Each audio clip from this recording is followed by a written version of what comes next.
Student, जय Hind everyone. So students, जैसे कि हम लोगों ने organisation of commerce and management इस सब्जेक्ट का 4th चैप्टर हम लोगों ने स्टार्ट किया है। And the 4th chapter which is about business services.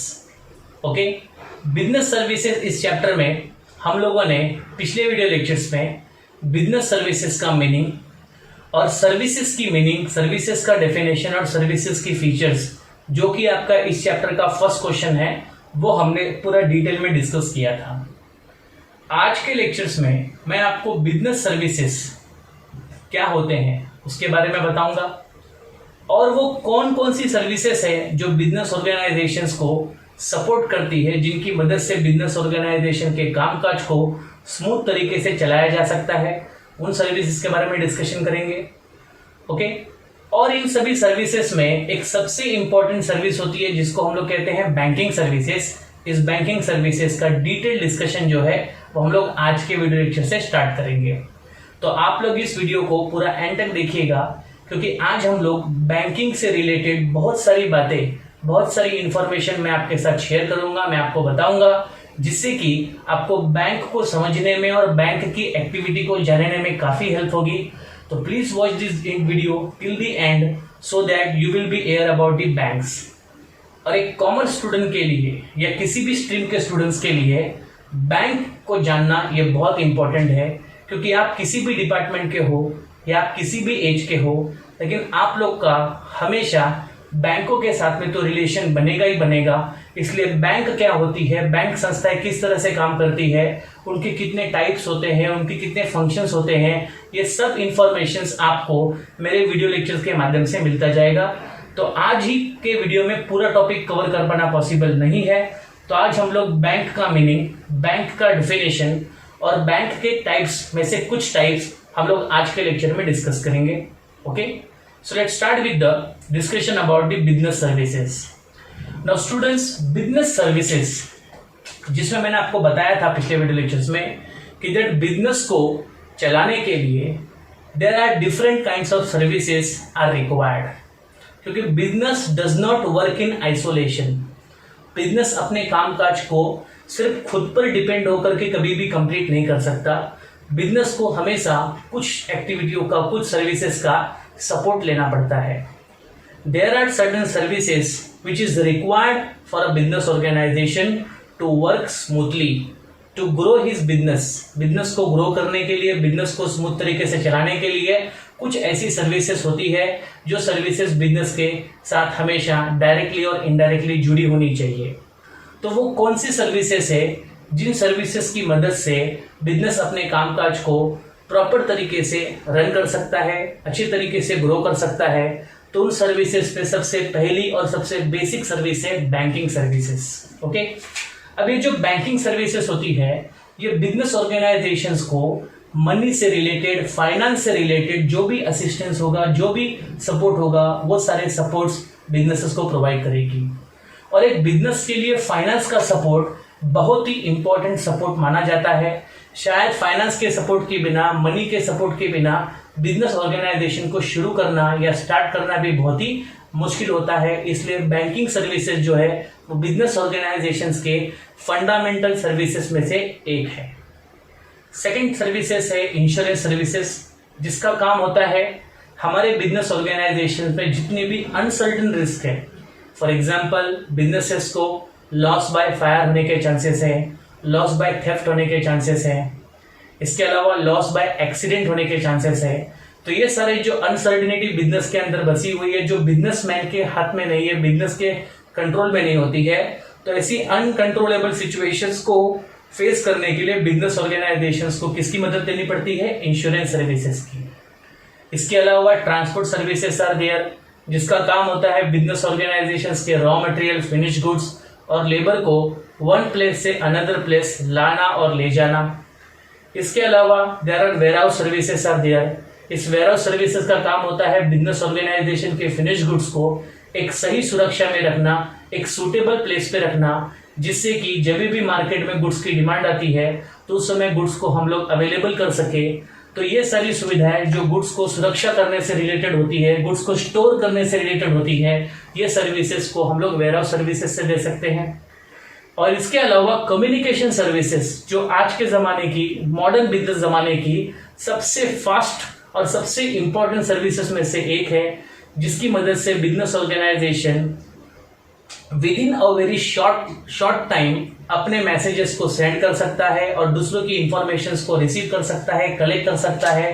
तो ये सब जो डिफरेंट टाइप्स की सर्विसेज है, इन सभी सर्विसेज का सहारा, इन सभी सर्विसेज का असिस्टेंस जो है वो एक बिजनेस ऑर्गेनाइजेशंस के ग्रोइंग के लिए बहुत ही इंपॉर्टेंट होता है। ओके, तो आज के वीडियो लेक्चर्स में हम लोग बैंकिंग सेवाओं से इसका डिस्कशन शुरू करेंगे। अब ये बैंक मतलब क्या होती है, बैंक का मीनिंग क्या होता है। अब इस बैंक के मीनिंग से भी पहले हम लोग ये समझेंगे कि ये बैंक वर्ड कहां से आया। तो bank is the word which is derive from the French word. Bank जो ये वर्ड है ये फ्रेंच वर्ड से लिया गया है। फ्रेंच वर्ड में, फ्रेंच भाषा में बैंक को कहते हैं बैंको। क्या कहते हैं? बैंको। और इस बैंको का डिक्शनरी मीनिंग होता है बेंच और टेबल।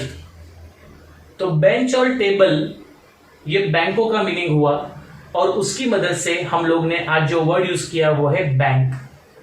तो ये बेंच और टेबल का रिलेशन बैंक से कैसे हुआ?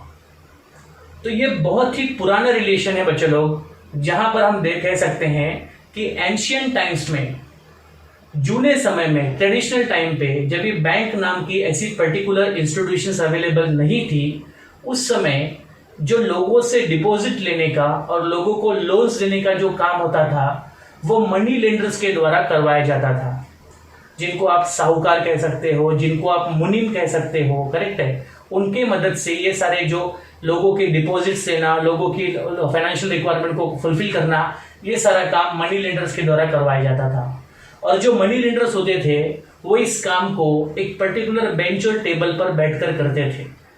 तो बेंच और टेबल के सहारे ये सारा काम बहुत ही जूने जमाने से चला आ रहा है। तो उस बेंच और टेबल के वर्ड को यहाँ पर बैंको कहा गया और बैंको इस वर्ड से बैंक इस नाम का एस्टैब्लिशमेंट हुआ या इनोवेशन हुआ, हम ऐसा कह सकते हैं। तो ये बैंक कहां से आया वो मैंने आपको बता दिया। अब हम देखेंगे कि ये बैंक का मीनिंग क्या होता है। तो bank is a monetary institution या bank is a financial institution. Bank एक आर्थिक संस्था है, बैंक एक मॉनिटरी इंस्टीट्यूशन है विच डील्स इन, जिसका संबंध होता है एक्सेप्टिंग डिपॉजिट्स, जिनका संबंध होता है डिपॉजिट्स को एक्सेप्ट करना, and advances.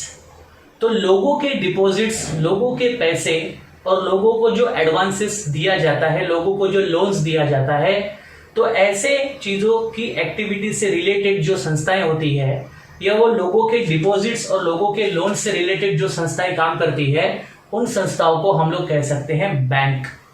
Okay, so bank जो है वो हमारे इकोनॉमी के सोशल और इकोनॉमिक डेवलपमेंट के लिए बहुत ही इंपॉर्टेंट है।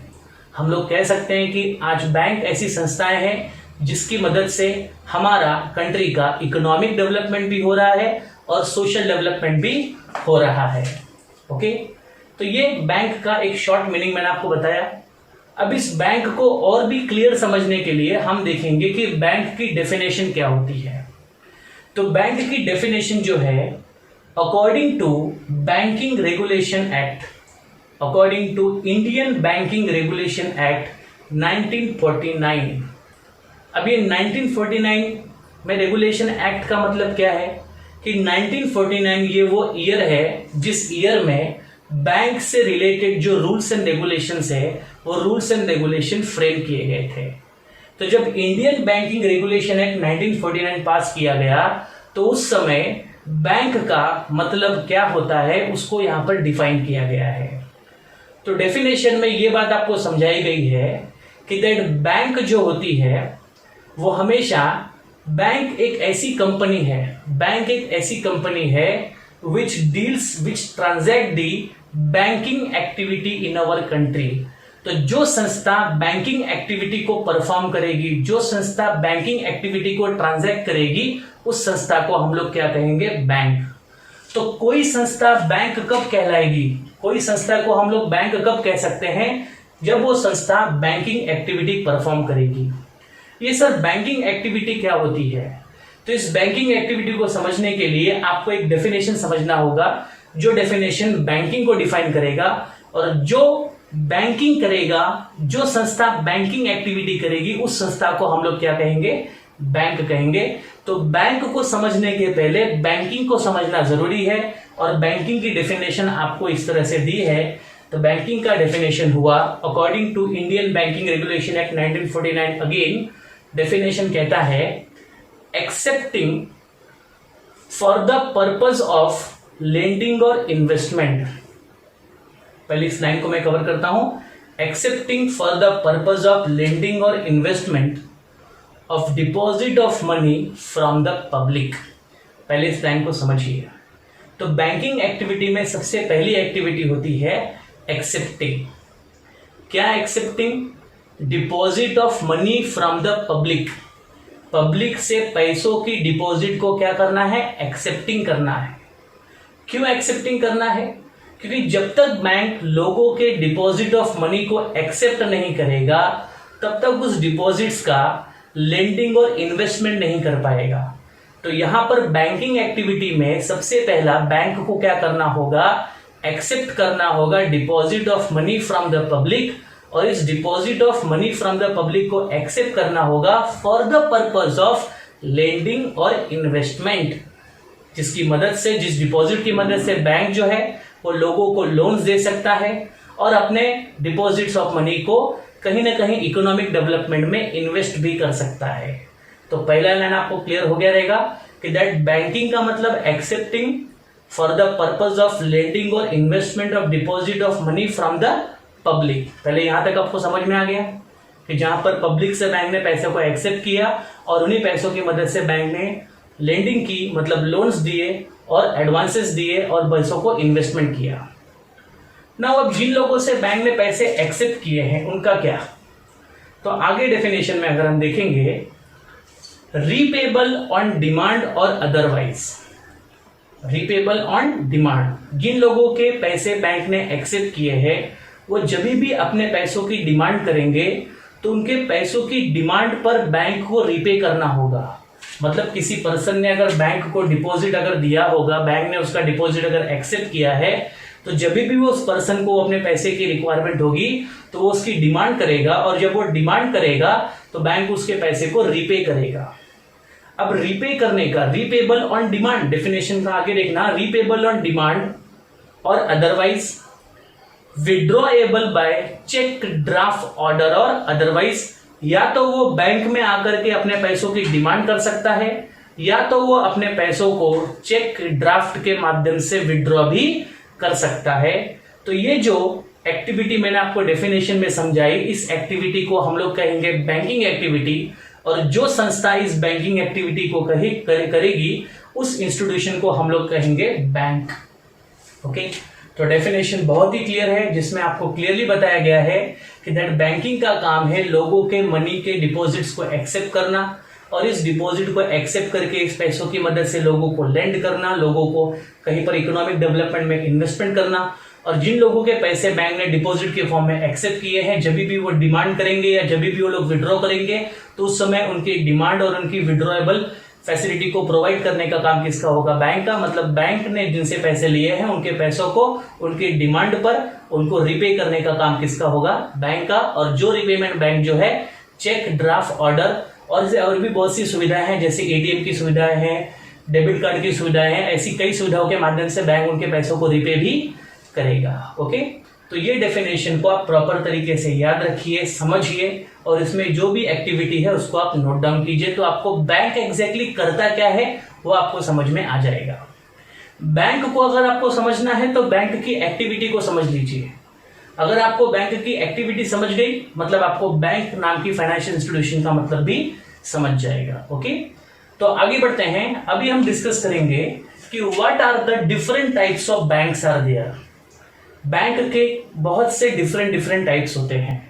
तो आपके 12th स्टैंडर्ड के पोर्शन में there are 9 types of banks are there, लेकिन पूरे 9 टाइप्स ऑफ बैंक्स हम लोग इस वीडियो में कवर नहीं करेंगे।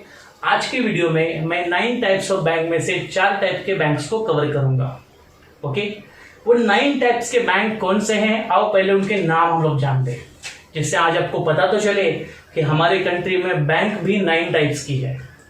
तो सबसे पहली बैंक है सेंट्रल बैंक, सेकंड है आपका कमर्शियल बैंक, देन है development banks, after that exchange bank, and then saving banks, after that investment bank, after that specialised bank, and then regional rural bank. तो ये सारे डिफरेंट टाइप्स ऑफ बैंक्स हैं। तो आओ इनमें से पहले जो 4 टाइप्स के बैंक्स है उनको हम लोग पहले डिस्कस करते हैं। Okay, so please concentrate everyone. हर एक टाइप्स के बैंक को आपको समझना आपके लिए बहुत जरूरी है, आपके नॉलेज के लिए बहुत ही इंपॉर्टेंट है। तो let's start with the discussion of first bank which is called as a central bank. Okay, ये सेंट्रल बैंक क्या होता है? तो central bank is the apex institutions in the banking system of the country. तो पूरे country में जो banking system होता है, जो बैंकिंग इंडस्ट्री होती है, उस बैंकिंग इंडस्ट्री का सबसे एपेक्स बोला तो सबसे टॉप मोस्ट अथॉरिटी जो बैंक होती है उसको हम लोग कहते हैं सेंट्रल बैंक। तो जो सेंट्रल बैंक है ये पूरे बैंकिंग स्ट्रक्चर का सबसे टॉप लेवल का और सबसे इंपॉर्टेंट एपेक्स लेवल का बैंक है जिसको बोलते हैं सेंट्रल बैंक। हर कंट्री में एक सेंट्रल बैंक होती है। ऑलवेज रिमेंबर, हर कंट्री में कितनी सेंट्रल बैंक होती है? एक सेंट्रल बैंक होती है। In India the central bank role is played by Reserve Bank of India. अगर किसी ने आपको पूछा कि हमारे इंडिया में सेंट्रल बैंक कौन है, तो central bank is a reserve Bank of India which is established in the year 1945। जिसकी स्थापना कब हुई थी? 1945 में under the reserve Bank of India act 1944। तो 1944 में उसके रेगुलेशंस बने थे, 1944 में आरबीआई के रूल्स बने थे और रूल्स बनने के बाद 1945 में आरबीआई की स्थापना हुई थी। तो याद रहे यहाँ पर 2 अलग अलग ईयर है, दोनों ईयर का मीनिंग अलग है। 1945 is the establishment year and 1944 is the regulation year. तो 45 में एस्टेब्लिशमेंट हुआ था और 1944 में उसके रूल्स बने थे। ओके, तो रूल्स पहले बनते हैं, एस्टेब्लिश बाद में होता है। तो इस तरह से ये आरबीआई का मतलब बताया। अभी आरबीआई के कुछ ऐसे यूनिक फंक्शन है जो फंक्शन बाकी कोई बैंक परफॉर्म नहीं कर सकती है। ओके, जिसमें फर्स्ट फंक्शन आरबीआई का है कि that RBI is the having a monetary authority of India. मतलब आरबीआई के हाथ में पूरे कंट्री का मॉनेटरी अथॉरिटी है। मतलब पैसों से संबंधित जो भी डिसीजन होगा, जो भी अधिकार होगा, वो पूरा मॉनेटरी सिस्टम का हेड जो होता है वो आरबीआई होता है। इसके बारे में पूरा डिटेल नॉलेज मैं आपको समझाऊंगा जब मैं आपको फंक्शंस ऑफ बैंक बताऊंगा, जब मैं आपको आरबीआई का डिटेल समझाऊंगा। ओके, फिलहाल हम लोग इसके एक एक पॉइंट को देख रहे हैं, तो मैं इसको शॉर्ट में थोड़ा समझाता हूं आपको। पहले मैंने आपको बताया कि दैट पहला फंक्शन आरबीआई का क्या है? It is the monetary authority of India. Second, it issue the currency notes. याद रहे जो करेंसी नोट्स हम और आप यूज करते हैं वो सारे करेंसी नोट्स को भी इशू कौन करता है? RBI. After that RBI act as a banker's bank.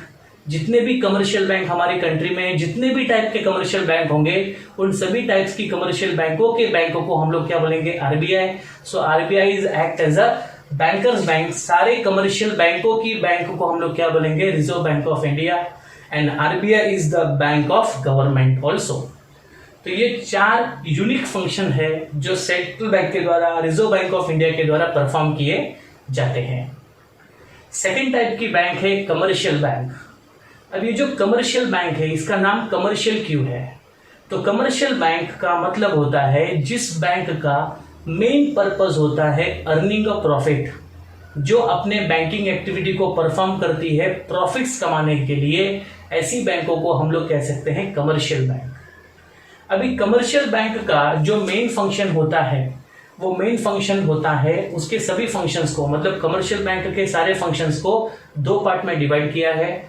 One is called as a primary function and another is called as a secondary function. तो कमर्शियल बैंक का जो मेन प्राइमरी फंक्शन होता है वो होता है लोगों से डिपॉजिट्स एक्सेप्ट करना, लोगों से डिपॉजिट्स ऑफ मनी एक्सेप्ट करना और लोगों की लोन्स की रिक्वायरमेंट को फुलफिल करना। तो लोगों से डिपॉजिट लेना और लोगों की लोन्स की रिक्वायरमेंट को फुलफिल करना, ये कमर्शियल बैंक का प्राइमरी फंक्शन है। सेकेंडरी फंक्शन में जो कमर्शियल बैंक होता है वो लोगों को एजेंसी सर्विसेज और यूटिलिटी सर्विसेज प्रोवाइड करता है। एजेंसी सर्विसेज में कमर्शियल बैंक जो होता है वो बिजनेसेस के लिए कभी एजेंट का रोल प्ले करता है, कस्टमर्स के लिए कभी एजेंट का रोल प्ले करता है। अब एजेंट्स के रोल में एग्जैक्टली वो क्या करता है वो मैं आपको फंक्शंस ऑफ कमर्शियल बैंक में समझाऊंगा। और यूटिलिटी फंक्शन का मतलब होता है कि जहां पर बैंक अपने कस्टमर को कुछ ऐसी यूटिलिटी सर्विसेज प्रोवाइड करता है, फॉर एग्जांपल एटीएम की सर्विसेज, लॉकर फैसिलिटी की सर्विसेज, क्रेडिट कार्ड की सर्विसेज। ओके, तो ये सारी यूटिलिटी सर्विसेज आती है। ओके, इसका विस्तार में हम लोग इन्फॉर्मेशन लेंगे जरूर, बट फिलहाल मैं आपको टाइप्स ऑफ बैंक में बता रहा हूँ। तो यहाँ पर ये कमर्शियल बैंक हुआ। तो कमर्शियल बैंक का मेन फंक्शंस क्या होता है, मैंने आपको बताया कि लोगों से डिपॉजिट लेना, लोगों को लोन्स देना, ये उसका प्राइमरी फंक्शन है। और सेकेंडरी फंक्शन में वो लोगों के लिए agency as well as utility functions को भी क्या करता है, परफॉर्म करता है। ओके, नेक्स्ट टाइप का जो बैंक है which is called as a cooperative bank. Okay, अब ये कोऑपरेटिव बैंक क्या होता है? कोऑपरेटिव बैंक द बैंक जिसका मेन मोटिव होता है सर्विसेज प्रोवाइड करना।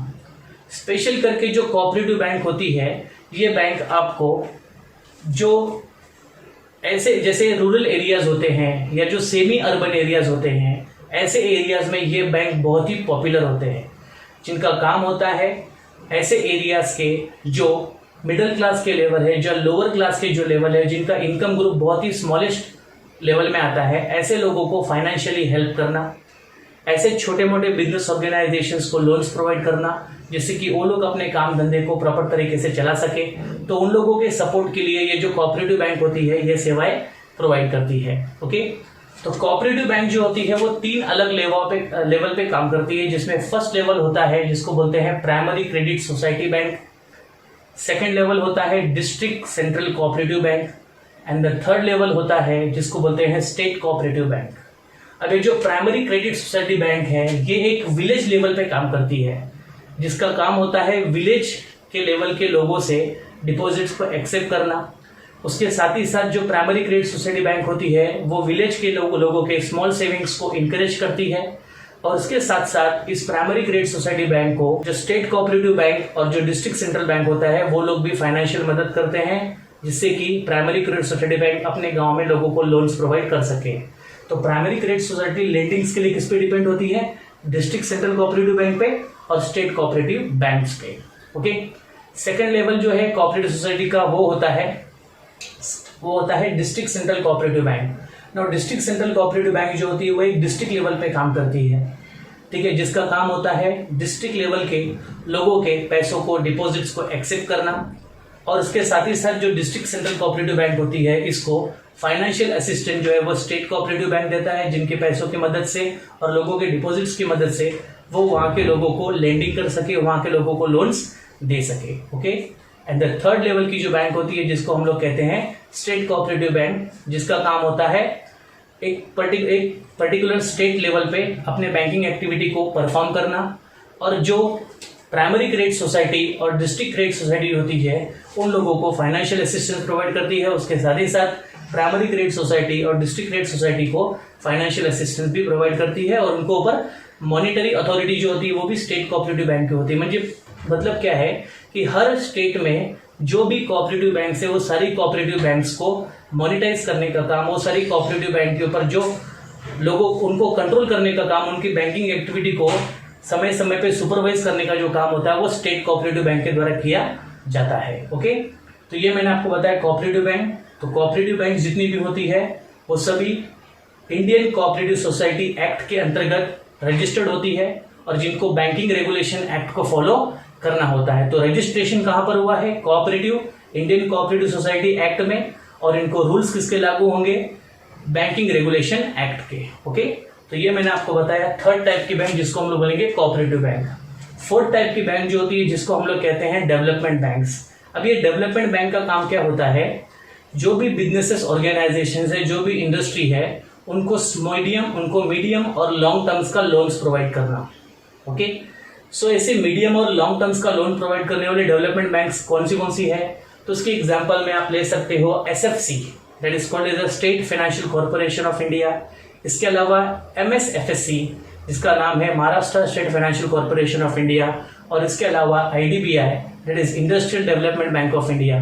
तो तो ये सारी जो बैंक होती है ये इनका काम होता है डेवलपमेंट एक्टिविटीज के लिए बिजनेस ऑर्गेनाइजेशन को मीडियम और लॉन्ग टर्म का फाइनेंस असिस्टेंस प्रोवाइड करना। ओके, तो ये 4 बैंकों की इंफॉर्मेशन मैंने आपको प्रोवाइड की। इसके अलावा जो और 5 टाइप के बैंक है उनको नेक्स्ट वीडियो लेक्चर्स में कवर करेंगे। Okay everyone, so please revise this whole information related to banks so that banking के बारे में जो बेसिक नॉलेज होगा वो आपको समझ में आएगा। Okay everyone, so take care everyone, जय हिंद।